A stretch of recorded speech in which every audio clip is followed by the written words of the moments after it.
Hello! Now, I know you should never judge anyone or anything just by the way it looks, least of all by the shape of its body. But I have to confess to a weakness for well-rounded curves. And I've got a picture to show you what I mean. Isn't that beautiful? Now, this was never my car. This is just nicked off the internet, but it's a Austin A30. I've spoken before about Morris Minors. Well, Austin, a rival company in the early 60s and late 50s, brought out the A30 as a direct competition to the Morris Minor, and it was gorgeous. Look at those four doors, and you can see sandwiched between them that little strip of metal at the top. You know what that is? That's a trafficator. And look at the size of the back door. Can you just imagine getting in and out of that in a hurry? But it was a joy to drive. And my own particular version of this, here's a picture of it in my parents' garden along with a few friends, was OUO 60, that was the registration number. And this car took me several times between my home here, pictured in Godalming, and my college in Aberdeen, which was actually the furthest university away from home, not by intention, but there were only 4 places in Britain that taught forestry, and Aberdeen was the one I chose. And I did that journey in OUO 60 several times, and never once did I manage the entire 596 miles without breaking down somewhere along the way. One time, I just had all my tools stolen, which, as I've explained in another video, for changing an engine just really comprised 2 spanners and 2 screwdrivers, but they'd all been stolen, along with a few more tools from the from the boot of the car. And on the motorway to Aberdeen, I broke down. And I sort of knew what it was. It was a fuel pump. And there were 3 screws inside the fuel pump I needed to undo. And I was trying to undo them with my fingernails on the hard shoulder of the M1 and not getting very far. Well, it wasn't long before a motorway police patrol came along and stopped. And I feared the worst as the officer approached. But he said, hello, hello, hello, hello. What's going on here then? And I explained that I'd had my tools stolen and I knew what to do, but I couldn't do it because I hadn't got any tools. Well, he said, I'll tell you what, I'll lend you my toolkit. And if, when you've finished, if you leave it behind the 100-yard marker at the next exit, I'll pick it up on my next time around. And that's what he did. Managed to use his Phillips screwdriver to get the 3 screws out, refitted the fuel pump filter, and off we went. So that took me back to Aberdeen.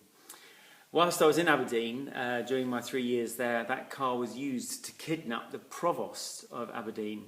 Now, the provost is like the leader of the council, really, and it was, of course, a joke for Rag Week, but my car was selected, quite well known in the university, as being suitable for a gangster kidnap held to ransom for lots of good causes.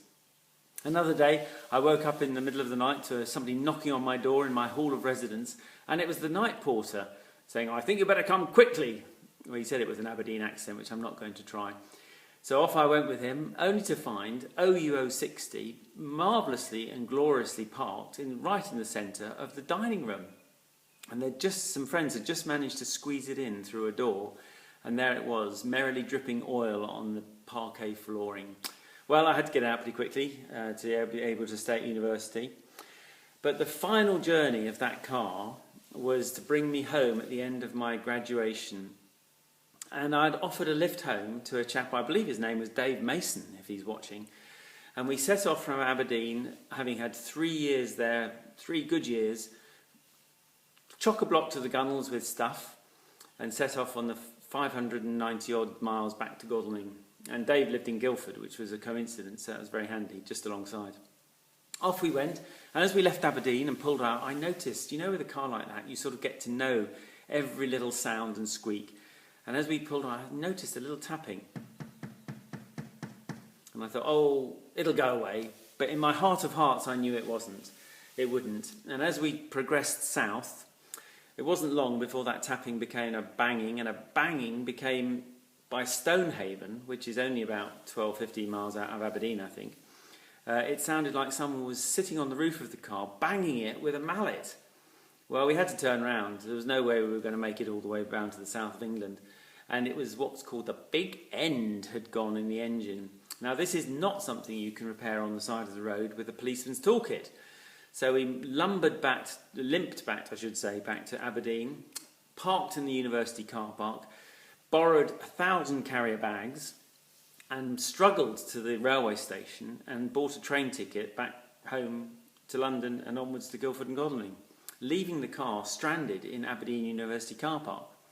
Now, to get a very long story short, I got a job fairly soon afterwards with voluntary services overseas to go teaching forestry in Zambia.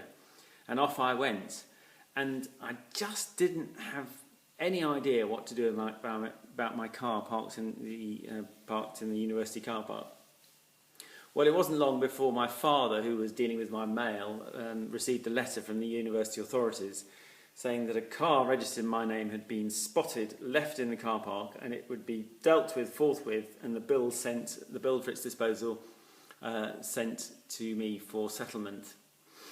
Well, my father wrote to the university explaining that I was out saving the world, which wasn't true, and had left the country and couldn't be contacted easily. And we never heard any more and didn't receive an invoice. But what a gorgeous relationship to have had in my early driving career with OUO 60, the Austin A30. That's it for tonight.